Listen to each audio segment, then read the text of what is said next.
Muchas gracias por la amable presentación, Milton, a la coordinación de antropología de Lina, por supuesto, y al comentario de Diana. Le agradezco mucho las palabras, la lectura y, por supuesto, la presentación tan pulcra y tan clara. Bueno, voy a hacer algunos comentarios a propósito del libro. Está Juan de la Fuente ahora viendo esta presentación. Creo que hemos charlado bastante de algunos de estos temas y este fue un primer trabajo, al menos habrá una continuación, esperamos. En gran medida este texto ya estaba elaborado en sus inicios por Juan y lo que hicimos fue discutir la perspectiva y responde a tres grandes preocupaciones. Vamos a decir algo así como pasadas, presentes y futuras, ¿no?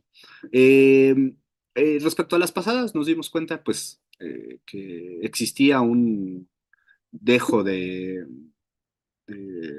estudios sobre este periodo. Es decir, eh, la gran historia del movimiento campesino, pues es el cardenismo, la primavera de los pueblos, ¿no? Producto del protagonismo de las clases campesinas en los años 20, después de la Revolución, esencialmente a través de liderazgos populares muy fuertes, como el de Heriberto Jara, el de Tomás Garrido Canoval, el propio Lázaro Cárdenas, Mújica, y que son en gran medida las masas campesinas, junto con las masas todavía no mayoritarias proletarias, las que imponen al PNR en 34, estamos cumpliendo 90 años, ¿no? Del inicio del gobierno del general Lázaro Cárdenas, y a partir de ahí se configura un gran aspecto que ha sido múltiples veces estudiado y que hay que seguir estudiando, por supuesto, que es el reparto agrario, el gran reparto agrario, el gran proyecto del general Lázaro Cárdenas. Digamos, hasta ahí es bien conocida la historia.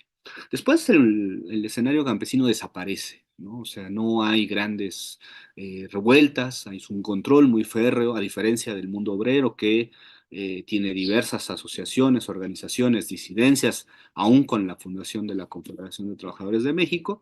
No pasa lo mismo con la CNC, que sí es una organización monopólica de la representación campesina. Eh, entonces, los años 40 y los años 50, no solamente para el tema campesino, me refiero al estudio de las izquierdas, es un hoyo negro. No hay muchos estudios sobre estos años, se reconocen como años de crisis, pero bueno, en las crisis siempre hay cosas, siempre hay elementos, siempre hay actividades, siempre hay proyectos, siempre hay perspectivas.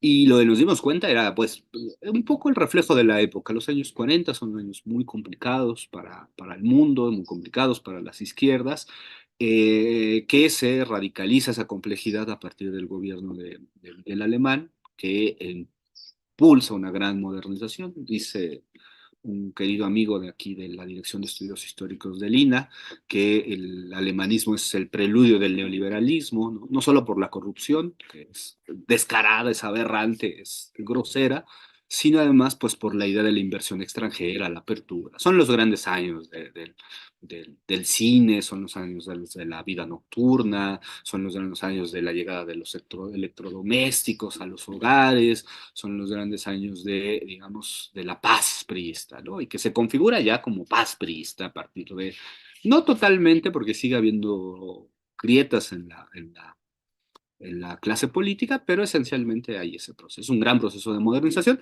que le cambia la vida al campo, que le cambia, ya no es el campesino de los años 30 el que va a protagonizar las luchas a final de los años. Ha cambiado, se ha diversificado, se ha pluralizado, bajo el monopolio de un cuerpo intermedio, un cuerpo mediador, que es la CNC, que tiene líderes a partir de los ejercicios que forma mediadores o líderes a partir de las formas de representación que dejó la reforma agraria.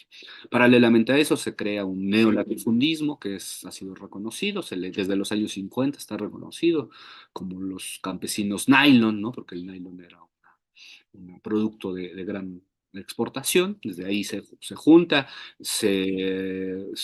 con el cambio legislativo, el cambio legal, perdón, de la reforma agraria, de los títulos de inefectabilidad, de la protección de las grandes áreas, de todo esto que Diana ya nos hablará próximamente, que es el concepto de la pequeña propiedad, ¿no? Entonces, un poco es como, ese es uno de los temas era ese, ¿no? ¿Qué pasaba con el pasado, ¿no? ¿Qué pasaba con los 40 y los años 50? Eh, es un tema presente también, y ahí brinco al otro elemento, porque este estudio no digo que sea el único ni que sea su aporte pero más original, pero sí su respuesta más inmediata a lo que estamos viviendo en los últimos 6 años, que yo lo definiría como un cambio en el régimen político a través de la modificación de algunas mediaciones entre el Estado y la sociedad, que echa abajo toda una narrativa y toda una discursividad y toda una materialidad, ¿no? Discurso no como palabra, sino como hecho, que es el de la transición, ¿no? Es decir, la idea de que el régimen de la transición, que empezó algunos dirán en 1979, otros dirán en 1990, en 1988, otros dirán en 1994, pero que esencialmente es la herencia que tenemos. Nuestra democracia es hija de una transición democrática que fue comandada, protagonizada por los grandes héroes de las clases medias post-68eras, porque ellos desde las ciudades cuestionaron el durísimo estatismo, asfixiante estatismo de la sociedad, y ellos con su expertise procedieron a desmontar, dice Fernando Escalante, a despolitizar, Fernando Escalante, el investigador del Colmex, a despolitizar, y es muy significativo el lenguaje que usa Escalante en un libro de reciente aparición, dice la, la, la mediación parasitaria, ¿no? Les llama parásitos, dice, mediación parasitaria de los campesinos, de los obreros, de los taxistas, de los vendedores, ¿no? Ese desprecio de la clase media al estilo José Waldenberg, para quien la democracia es cambios en las leyes, acuerdos en las élites, para Fernando Escalante, que les llama que son unos parásitos, ¿no? Que habían ayudado a construir este Estado omnipresente, ¿no? Y que en el año 2000 era muy común, cuando el cambio de partido, hablar de 90 años de dominio, ¿no?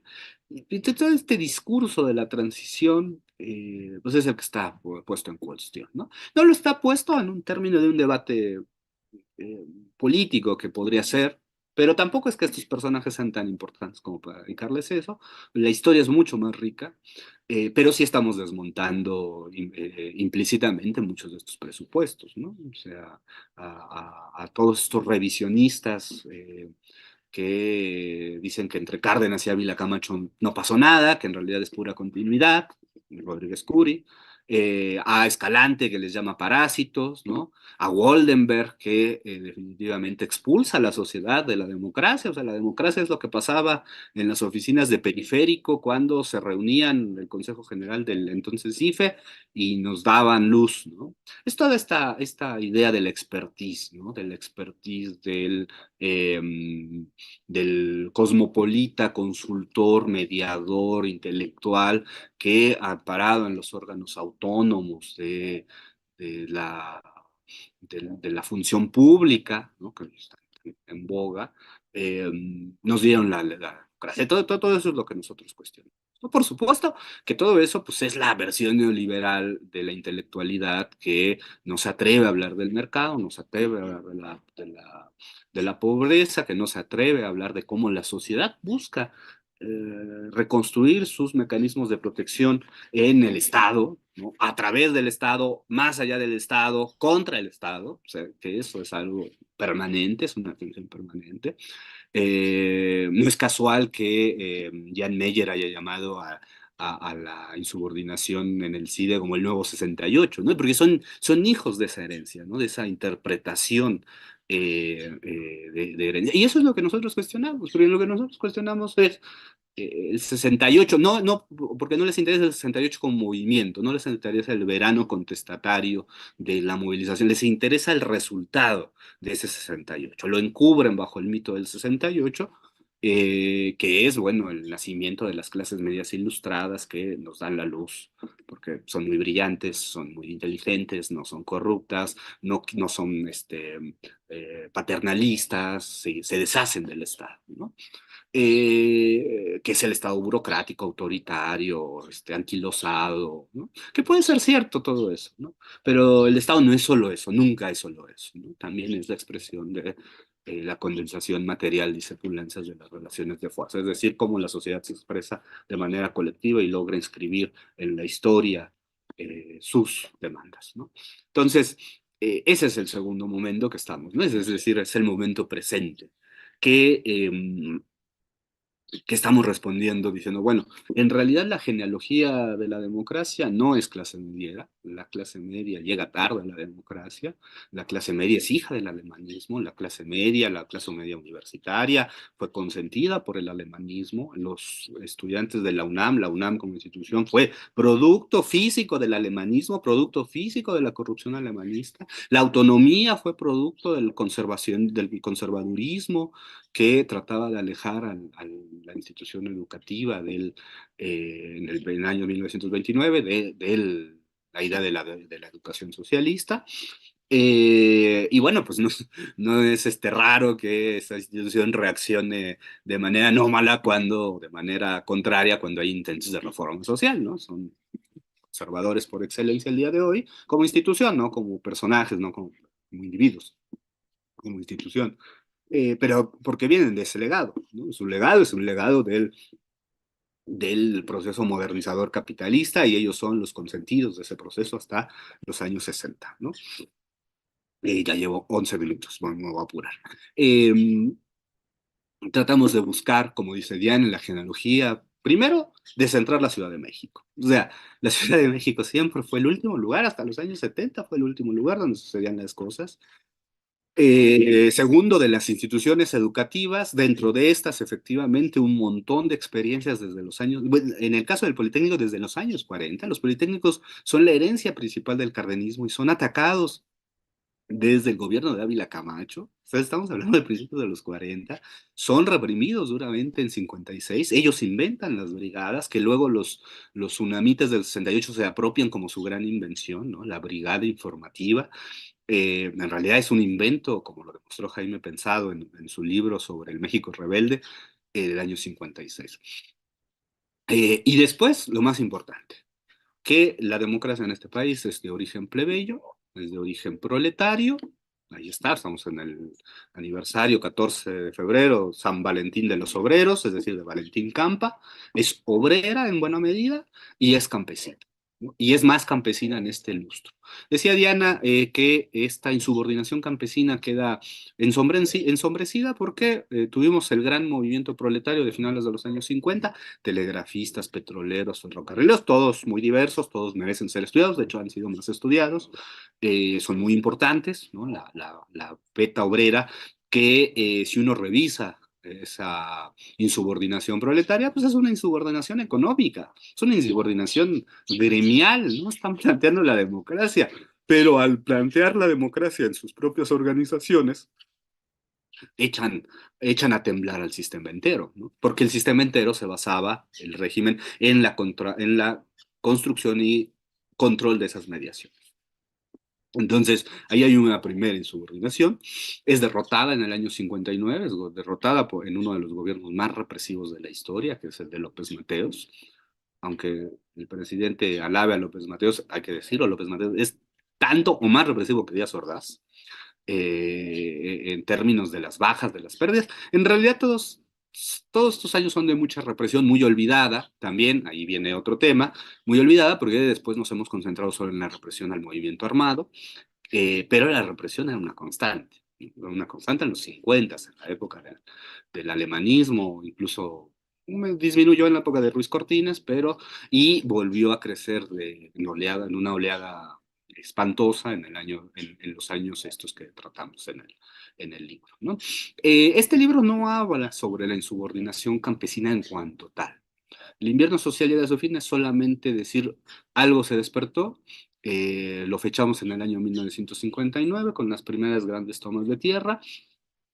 Ya no son los campesinos de autosuficiencia que tradicionalmente pensamos, son grandes campesinos, son grandes contingentes de la sociedad rural, quizás sería ese la palabra más adecuada, sobre todo en el norte del país, pero también en Guerrero. Guerrero juega un papel muy importante, pero también lo juega Baja California, pero también lo juega Chihuahua, pero también lo juega Sonora, pero también lo juega San Luis Potosí, donde lo que vemos es un volcán disperso, descoordinado, eh, cada uno con sus propias batallas, pero lo que vemos es un volcán a punto de explotar, que echa abajo la idea de la paz priista, ¿no? Es como decía, de esta idea de los 90 años de dictadura perfecta, de esta idea de que solo cuando los estudiantes universitarios, pulcros, limpios, bien bañados, muy inteligentes, que hablan inglés, que viajan, llega la democracia, ¿no? O sea, la democracia es producto de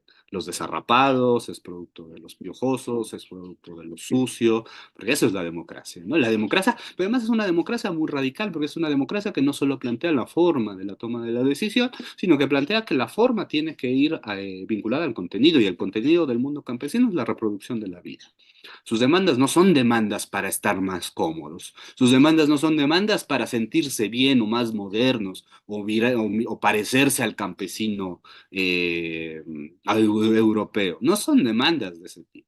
Son demandas que tienen que ver con la semilla, la irrigación, la contaminación de los cultivos, el uso de agua, los expedientes. Es decir, el movimiento campesino inventó la democracia. Nosotros sostenemos eso, que inventaron la democracia moderna. Inventó la lucha por la transparencia, cuando exigían expedientes, la resolución de los expedientes agrarios de manera expedita y sin favoritismos a los cuadros del PRI, ¿no? Inventaron la lucha contra la corrupción, por supuesto. La lucha contra la corrupción no es la lucha de los expertos, perfumados en sus oficinas, es la lucha de esta gente que se iba la vida y se iba la reproducción de la vida, se iba ahí, ¿no? Sí, es decir, la lucha contra la corrupción no era un ítem para llenar un formulario a ver si te dan más recursos, ¿no? Como es el día de hoy, o como era hasta hace unos años, sino era una lucha por que el agua llegara, la irrigación llegara, ¿no? Que la presa sirviera para todas las industrias. Entonces, un poco esa, esa es la apuesta a futuro, ¿no? Configurar una idea en donde la democracia ya no es el producto ah, de las calles iluminadas de Avenida Reforma, ¿no? Aunque contribuyeron, por supuesto, eso no se puede negar, es muy importante y tiene su... Pero el sentido más radical, más profundo, más olvidado, está en otro lado. Ya llevo 18 minutos, ya voy a acabar. El otro tema, bueno, a futuro, ¿no? Es decir, el problema a futuro es cómo configurar esta idea sobre la base, en realidad, de un corpus documental ciertamente amplio, pero tendencialmente que ha mirado menos este espacio. Eh, Ahí citamos a Armando Bartra, es muy claro con Armando, es muy claro con Blanca Heredia, es muy claro con lo que se llama comúnmente la historiografía, ¿no? Que estos años un poco son pasados un poco por arriba. Está Rubén Jaramillo, que es muy importante, que es una prefiguración de toda esta lucha democrática, donde democracia es democracia en forma de decisiones, pero también es reproducción material de la vida. Eh, Pero después, o sea, no hay mucho en realidad, ¿no? O sea, en términos de libros, fueron los años 70 y 80 los que ganaron la energía, ¿no? Y es entendible porque muchos de quienes escribieron esas historias eran protagonistas de esas historias. Respecto a esta etapa, tenemos todavía mucho trabajo que hacer. Reconstruir un panorama disperso donde no hay grandes organizaciones de masas, pero además hay una serie de prejuicios muy fuertes y aquí voy a mi crítica, espero algún día poder escribir, a, a la historiografía de las izquierdas, ¿no? La historiografía de las izquierdas ha dejado en los últimos 10 años brillantes libros. Puedo citar el de Curi, el de Carlos Illades, puedo citar el bueno, no es brillante, pero Jorge Castañeda y Joel Ortega Juárez, o sea, de todos los signos políticos. Y todos coinciden en pasar por alto esto, ¿no? O sea, para todos esto es, bueno, no solo porque tienen un método que me parece a mí que ya no corresponde, que es el de las grandes historias, es decir, contarnos lo que ya sabemos desde un punto de vista distinto, sino que no están profundizando en elementos de gran intensidad, ¿no? Hay unos muy malos, como Aloy Mayo, publicado desgraciadamente en una editorial de mucho prestigio y de mucha circulación, como es Siglo XXI. Es un libro profundamente anacrónico.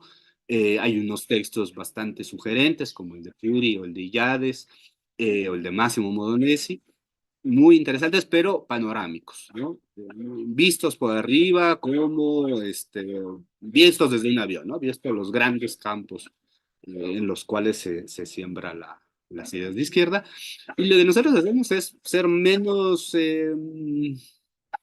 pues menos pretenciosos, podemos decir. No quiero decir que no lo seamos, pero porque lo que dije es muy pretencioso, pero sí en la extensión, ¿no? Nos parece que concentrarnos en algunos periodos es muy importante porque vamos a descubrir el tránsito de las viejas ideas agraristas a la nueva reformulación marxista, el tránsito de un partido comunista mexicano anclado todavía en la época, pues, de la unidad nacional, que todavía hasta los años 50 pervive, y un partido comunista que se renueva, y ahí está el prejuicio, ¿no? Es decir, la gran parte de las historias tanto del movimiento campesino como de las izquierdas es muy anticomunista, no, no reconocen el papel. Por eso la fuerza y la insistencia de pensar el movimiento armado, que es sería una disidencia implícita y explícita del PC, de la estrategia del PC, aunque tampoco es tal plan así, pero esencialmente el panorama intelectual, el panorama académico de reconstrucción de las izquierdas,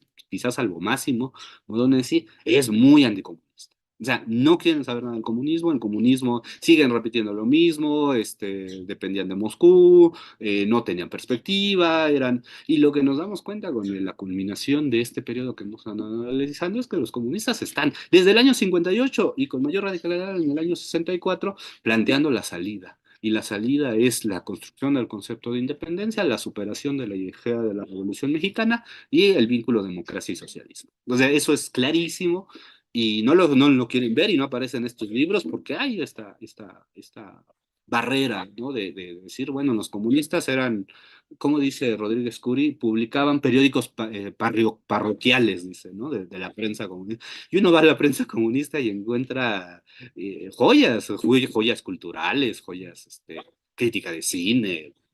No era un periódico muy grande, pero encuentra cosas interesantes, ¿no? No era tan parroquial, ¿no? Como quieren hacer ver.